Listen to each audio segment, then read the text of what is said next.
अब कोई मुसलमान से पूछो थारो धर्म के क्या है, वो कहे कि बस 5 बार नमाज पढ़ो, फिर जो मनवाओ वो करो, चाहे हिंदुओं की छोरे उन्हें उठा के लाओ, चाहे जो भी पाप करना है करो। मुसलमानों को कोई राइट नहीं बनता है कि अपने ओपोनेंट से या वो नफरत करें या उनको नीचा दिखाएं या उनसे दुश्मनी मोल ले। आतंकवादी बन के घड़े, बाकी और जितने भी अपराधी घने बन गए, हमला करें या तन से जुदा की बात करें। This is a Quranic concept. तो हुजूर ने कहा था कि मुसलमानों की नमाज उनकी मेराज है। नमाज हर बला से बचने की कुंजी है।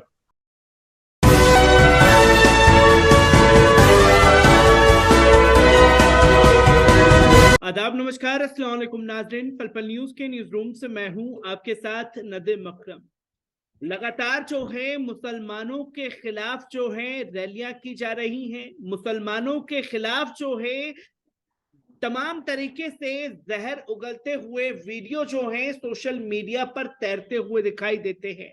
और तो और अब वो लोग भी इस्लाम, मुसलमान और कुरान शरीफ को लेकर के ज्ञान देने लगे हैं, जो लोगों ने इस्लाम के सही मायने को समझा ही नहीं है। बीते 2 दिन पहले बाबा रामदेव जो हैं राजस्थान के बाड़मेर में ये कहते हुए दिखाई दिए कि मुसलमानों से अगर उनके धर्म के बारे में पूछे तो सिर्फ 5 वक्त नमाज पढ़नी है और बाकी काम हिंदू लड़कियों को छेड़ना है, उन्हें घरों से उठाना है। ये तमाम तस्वीरों पर बात करने के लिए मेरे साथ मुस्लिम स्कॉलर अतीकुर रहमान साहब मौजूद हैं। सर, किस तरीके से देखते हैं बाबा रामदेव का ये बयान, क्योंकि देश के प्रधानमंत्री ने संज्ञान लिया और ये कहा कि मुसलमानों के खिलाफ उनके नेता जो हैं वो टिप्पणी करने से बचें, पर उन्हीं के दोस्त लोग खुलकर के मुसलमानों के खिलाफ जहर उगल रहे हैं। कैसे देखा और समझा जा सकता है इन चीजों को? जी नदीम भाई, ये बड़ा इंटरेस्टिंग जो डेवलपमेंट है मैं समझ रहा हूं कि देखिए, सबसे पहले तो हमको ये देखना पड़ेगा कि ये बाबा रामदेव हैं कौन। ये चहीते हैं सारे संघी एलिमेंट्स के, ये चहीते हैं मोदी सरकार के, उनके मंत्रियों के, जितने भी लोग दावा करते हैं कि भाई हम सनातनी हैं, उनके चहीते हैं बाबा रामदेव। अब कोई बच्चे तो है नहीं, ये जानते हैं कि ये क्या कह रहे हैं और खुले तौर पे ये मुसलमानों को उकसाया जा रहा है कि भाई इसमें से आप हमारे कुछ पॉलिटिशियंस निकल के आएंगे, वो इसका जवाब देंगे और वो एक तरह की तू तू मैं पैदा होगी। फिर उस चीज को कन्वर्ट करके ये बताएंगे, देखिए बात बात पे ये लोग मार काट के ऊपर उतर जाते हैं। तो हमको समझना ये है कि किस तरह से ये सो कॉल्ड फ्रिंज एलिमेंट, सनातनी धर्म बोलने वाले अपने आप को आरएसएस के, बीजेपी के चहीते, बार बार कहीं से भी निकल के आके मुसलमानों को उकसाने की कोशिश कर रहे हैं। दीन इस्लाम को चैलेंज कर रहे हैं, कुरान को चैलेंज कर रहे हैं, हदीस को चैलेंज कर रहे हैं। मैं क्योंकि नदीम भाई रिसर्चर हूं इस्लामिक स्टडीज के अंदर, मेरा कोई लेना देना नहीं वास्ता पॉलिटिक्स से, तो मेरे लिए ये ऐसा चैलेंज बन जाता है, देखिए, कि आखिर किस तरह से बचा जाए इनके इनके जाल में फंसने से। कोई हमको तहस में नहीं आना है। हमारा कुरान, हमारे हुजूर ने जो सिखाया हमको, बहुत सोचे समझे तहत जो साजिश है, उस साजिश का हमको जवाब देना है। मैं ये समझ रहा हूं इन्होंने पहला जो अटैक किया है कि मुसलमान सिर्फ 5 वक्त की नमाज पढ़ता है और उसके बाद में तमाम दूसरे उनके कहने के हिसाब से जितने भी खराब काम है वो अपने आप पे जायज कर लेता है। तो पहली बात तो ये कि किसी भी धर्म के ऊपर, उसके शास्त्रों पे, उसके स्क्रिप्चर्स पे इस तरह का कमेंट पास करने के लिए आपको फुल नॉलेज चाहिए, जो कि बाबा रामदेव को नहीं है। और आधी अधूरी नॉलेज जो है वो कितनी खतरनाक होती है वो आप बखूबी जानते हैं, आपके ऑडियंस भी अच्छी तरह से जानते हैं। उनको कोई जानकारी नहीं है कुरान के बारे में, उनको कोई जानकारी नहीं है किसी भी ऐसे पहलू के बारे में। तो मेरा ये फर्ज बनता है नदीम भाई कि मैं उनको बताऊं कि अल्लाह ताला ने जब कुरान को 50 वक्त फर्ज किया, जब राज के ऊपर अल्लाह ताला से मुलाकात हुई, 50 वक्त की नमाज को कंपलसरी किया अल्लाह ताला ने। जब वापस आए हुजूर तो मूसा अलैहिस्सलाम आपसे उन्होंने मुलाकात की और मूसा अलैहिस्सलाम ने कहा कि आपको क्या तोहफा मिला अल्लाह की तरफ से? तो कहा कि मुझे 50 वक्त की नमाज का तोहफा मिला है।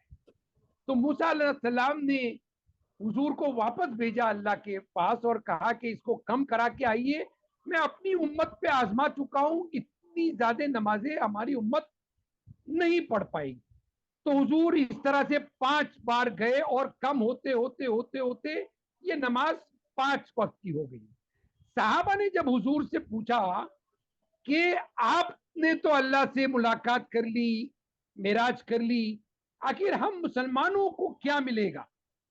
तो हुजूर ने कहा था कि मुसलमानों की नमाज उनकी मेराज है और अल्लाह ने मुसलमानों से वादा किया है कि मेरा बंदा सबसे करीब मुझसे जब होता है जब वो सजदे में होता है।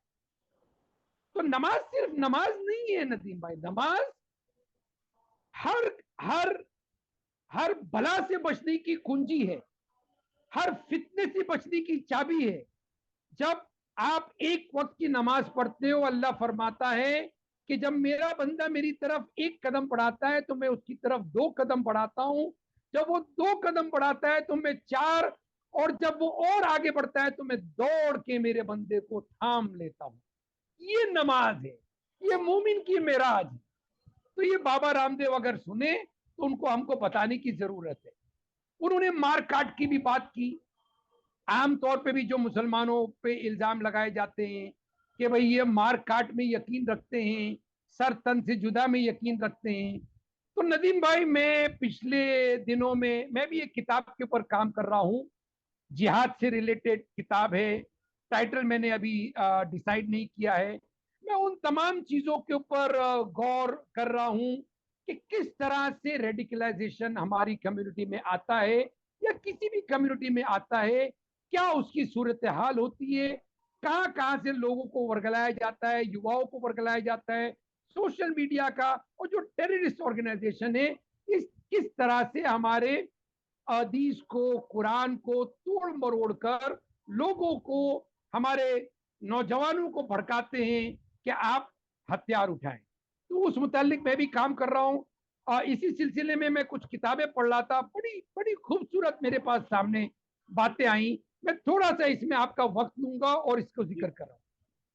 इमाम अबू हनीफा रदी अल्लाह ताला अन्हु ने इस्मा, हमारे इस्लामिक ज्यूरिस्प्रूडेंस का एक कॉन्सेप्ट है इस्मा, ISMAH, इस्मा। इस इस्मा के तहत इमाम अबू हनीफा रदी अल्लाह ताला अन्हु इस्लामिक ज्यूरिस्प्रूडेंस को बयान कर रहे हैं। अंडर इस्मा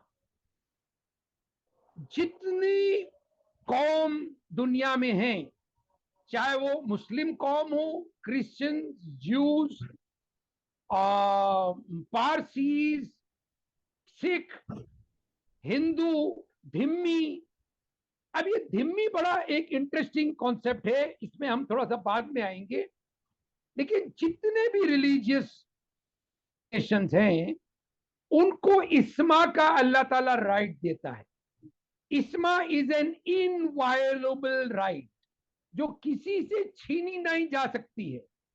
जब हुजूर ने यहूदियों के साथ और क्रिश्चियंस के साथ कॉन्स्टिट्यूशन ऑफ मदीना का एग्रीमेंट साइन किया, उसमें यह पहलू था कि आप हमारे दुश्मनों के साथ कोई साजिश नहीं करेंगे।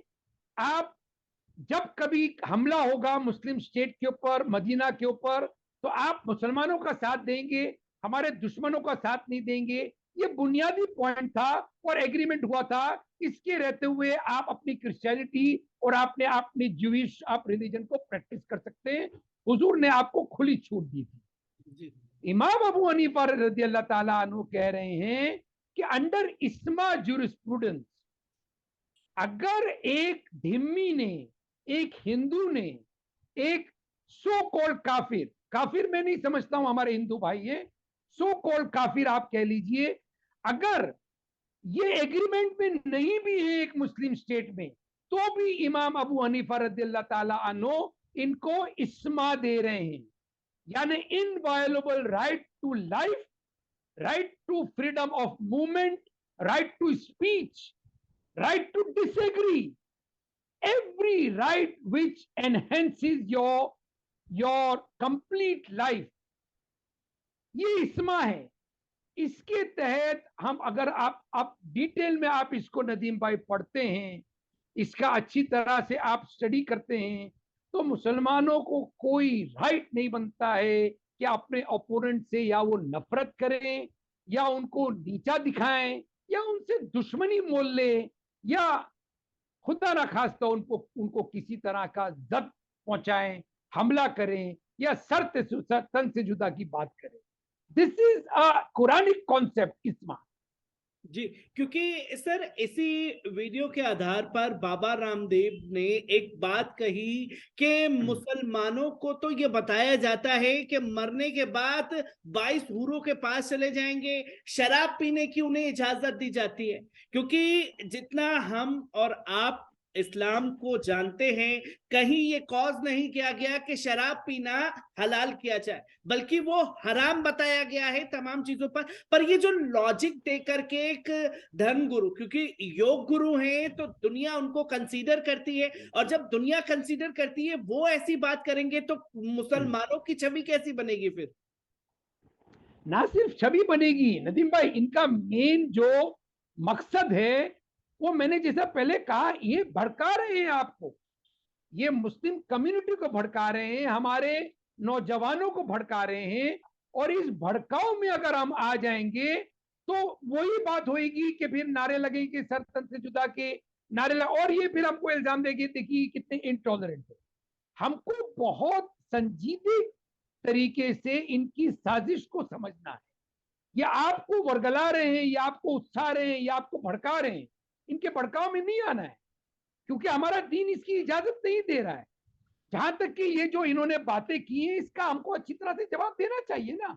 अगर ये कह रहे हैं कि भाई आपको हूरें मिलेंगी और आपको शराब पीने की परमिशन मिलेगी जन्नत के अंदर, इसका जवाब हमको इनको देना पड़ेगा कि हूर का मतलब सिर्फ लेडी नहीं होता है, हूर का मतलब होता है आपका best of the best companion जो आपकी दुनियावी लाइफ में है।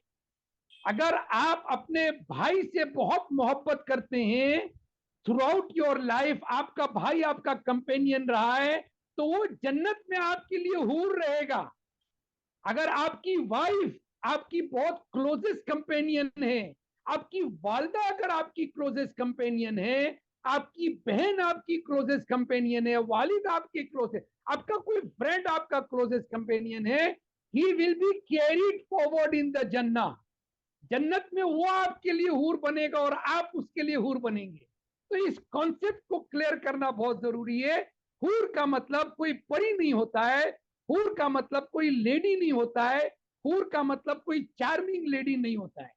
दूसरा बात, जो वाइन का जिक्र हुआ है, ये बेवकूफ है, इनको समझाना चाहिए कि जो आपके शराब खानों में वाइन बिकती है, जन्नत में वो वाइन नहीं है।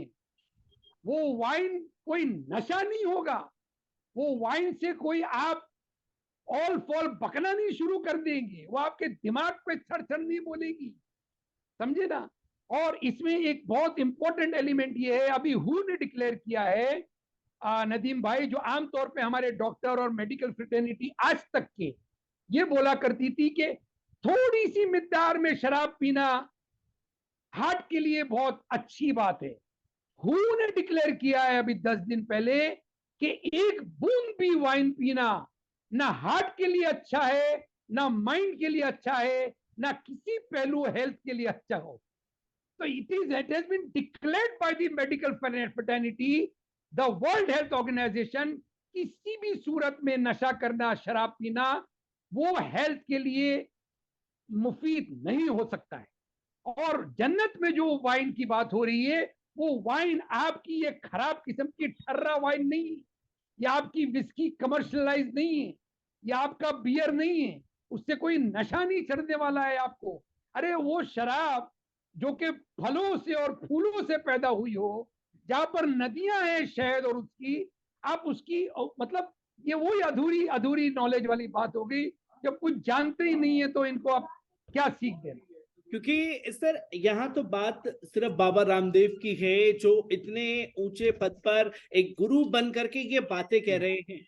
आप भी महाराष्ट्र से आते हैं और महाराष्ट्र में बीते 4 दिन पहले की जो तस्वीरें दादर से सामने आई, जहां हिंदू जन आक्रोश रैली निकाली गई और उसमें मुसलमानों के खिलाफ संकल्प लिया गया कि मुसलमानों से चीजें ना खरीदें, और ये करने वाले कोई और नहीं भारतीय जनता पार्टी के विधायक है जिन्हें सस्पेंड कर रखा है टी राजा सिंह। एक से बढ़कर के एक भड़काऊ भाषण जो है वो सामने आए हैं। किस तरीके से देखते हैं 2024 की तैयारियां जोरों पर हैं, जहां एक एक कर तमाम लोगों में अब ये होड़ मची हुई है कि कौन सबसे बड़ा कट्टर हिंदू कहलाएगा।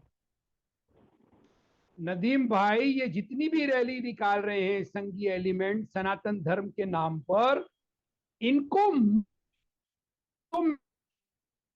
दिल्ली से मिला, यूनिवर्सिटी से मिला, एनयू से मिला, कोई ऐसी यूनिवर्सिटी बताइए जहां पर बीबीसी की डॉक्यूमेंट्री ना देखी गई हो। डिक्लेयर करके Tata institute of social sciences ने डिक्लेयर करके देखी उन बच्चों ने, उनके मैनेजमेंट ने उनको मना किया, उसके बावजूद उसको उसके मुखालिफ होके ये इनके मुंह पर मुंह तोड़ जवाब है इनके लिए कि आप चाहे कितनी भी नफरत फैला लीजिए, लेकिन हमारी यूनिवर्सिटीज, हमारे कॉलेजेस, हमारा युवा बहुत अच्छी तरह से आपकी साजिश को समझ रहा है, आपके बहकावे में नहीं आने वाला है। वो हर वो चीज करेगा जिसके लिए उसको रोका जाएगा। और ये हमारे लिए भी बड़ी सीख की बात है। आज के युवा को आप बंदिश नहीं लगा पाएंगे नदीम भाई। आज का युवा चाहता है कि अंडर द स्काईज वो सब चीजों को सोचे समझे। एक बहुत इंपॉर्टेंट एलिमेंट यहां पर ये है, जो मोदी सरकार ने इस बीबीसी की कमेंट्री डॉक्यूमेंट्री के ऊपर रोक लगाई, देखिए ये कितना आगे आने वाले सालों में हमारी इंडियन सोसाइटी के लिए कितना नुकसानदेह साबित होगा। यही यूनिवर्सिटी और कॉलेज के स्टूडेंट्स कल को लॉ डिग्री लेंगे, मैजिस्ट्रेट्स बनेंगे, लॉयर्स बनेंगे, जजेस बनेंगे, सुप्रीम कोर्ट के जजेस और चीफ जस्टिस बनेंगे। जब आप इनको महरूम कर दोगे इन सब कंट्रोवर्सीज से, तो इनका क्या टेम्परामेंट बनेगा, ये कैसे सीखेंगे कि नौयत क्या होती है किसी एक चीज की, अच्छाई बुराई क्या होती है, क्या एलिमेंट्स हैं जिनको गौर तलब करना चाहिए एज अ जज, as a jurisprudence, as a legal fraternity. तो इन सब चीजों का गला घोट के, पूरी की पूरी जूरिस्प्रूडेंस का गला घोट के कौन सा समाज पैदा करना जा रहे हैं, ये हमारी सोच के बाहर है। क्योंकि सर ये तो बात हुई देश की, पर लगातार देखा जा रहा है कि दुनिया भर में इसी तरीके से इस्लामोफोबिया को बढ़ाने की कोशिश की गई। क्योंकि ताजा मामला जो है पहले सामने आया स्वीडन से, फिर डेनमार्क, फिर डच, लगातार कुरान शरीफ की पंक्तियों को जलाया जा रहा है और तमाम मुस्लिम ममालिक, खासतौर पर अगर बात की जाए ओआईसी की तरफ से निंदा पेश कर दी जाती है, पर कोई ठोस कदम नहीं उठाया जाता। जो दुनिया भर में इस्लामोफोबिया फैल रहा है उसको किस तरीके से देखा और समझा जा सकता है, और किस तरीके से मुसलमानों को ऐसे में कदम उठाने की जरूरत है? नदीम भाई, थोड़ा सा हम लोगों को नैरो माइंडेड ना होके एक बहुत ब्रॉड माइंडेडली इन सब चीजों को लेना है जी। सबसे पहली बात तो मैं आपको ये बताऊं कि ये कोई पहला वक्त नहीं है जो हमारे कुरान और हमारे दीन पर हमला हो रहा है। हमेशा से क्रिश्चियनिटी ने, हमेशा से ओरिएंटलिस्ट ने, वेस्ट ने इस्लाम पर हमला किया है, और इससे बहुत खराब खराब उन्होंने काम किए हैं, बहुत ज्यादा जलील करने की कोशिश की है। बहुत ऐसी ऐसी किताबें लिखी गई हैं, ऐसी ऐसी फिल्में बनाई गई हैं, ऐसे ऐसे पोर्ट्रेट बनाए गए हैं। लेकिन आप मुझे बताइए, क्या इस्लाम को कहीं से कहीं तक ये जद में ला पाए? क्या कहीं से दीन इस्लाम का कोई नुकसान हुआ? क्या मुसलमानों का कोई नुकसान हुआ? क्या लोगों ने कुरान पढ़ना बंद किया? अरे कितने कुरान जलाएंगे? कुरान हमारे हाफिजों के दिलों में है, हमारे हाफिजों के दिमाग में है। अभी मैंने एक एक एक कोई कमेंट्री आई थी, उसमें सुना एक बच्चे ने बहुत कम वक्त के अंदर पूरे कुरान को हिफ्ज किया। पूरा सोशल मीडिया पे उसकी वाहवाह हो रही थी। तो कितना भी जला दें, कितना भी रोन दें, कितना भी बदनाम कर दें, इस्लाम वो दीन है, वो सच्चाई है, वो हकीकत है जिसमें अल्लाह ताला ने आपको वादा किया है कि मेरा ये दीन जो मैं आप पर मुकम्मल कर रहा हूं, इसकी हिफाजत मैं ले रहा हूं। तो अल्लाह जिसकी हिफाजत ले रहा है नदीम भाई, तो मैं नहीं समझता हूं कि हमको बहुत सीरियसली इन मामलों को लेना चाहिए। अलबत्ता हमारे जो उलेमा हैं, हमारे जो क्लर्जी हैं, हमारे जो इमाम हैं, वो अपनी हदों में बिल्कुल सही है। वो एहतजाज कर रहे हैं, वो हाई कमिश्नर्स को लेटर लिख रहे हैं, जो कि एक राइट पोजीशन है, राइट अप्रोच है लेने का। हमको उनको आगाह करना चाहिए। इसके साथ साथ में उनको ये बताना चाहिए कि हमारा कुरान हमको पाबंद करता है कि आप किसी दूसरे धर्म या उसकी स्क्रिप्चर को डेमोनाइज ना करें, क्रिटिसाइज ना करें, क्योंकि अगर आपने ऐसा किया तो in their ignorance they will be demonizing your scripture. Atiqur Rahman साहब हमारे साथ मौजूद थे, जिन्होंने तमाम मुद्दों पर बारीकी से अपनी राय रखी और ऐसे में मुसलमानों को किस तरीके से कदम उठाने की जरूरत है उसे भी सामने रखा। और तो और ऐसे इंटरव्यूज करने का सिर्फ एक मकसद जो हमेशा से पल पल न्यूज का रहा है कि जो लोग इस्लाम, मुसलमान और कुरान शरीफ की आयतों को गलत तरीके से पेश करके दुनिया के सामने रख रहे हैं, उस असल में उसकी सच्चाई क्या है वो लोगों तक पहुंच गए। बहुत बहुत शुक्रिया सर हमसे जुड़ने के लिए। अस्सलाम वालेकुम। वालेकुम सलाम, फी अमान अल्लाह।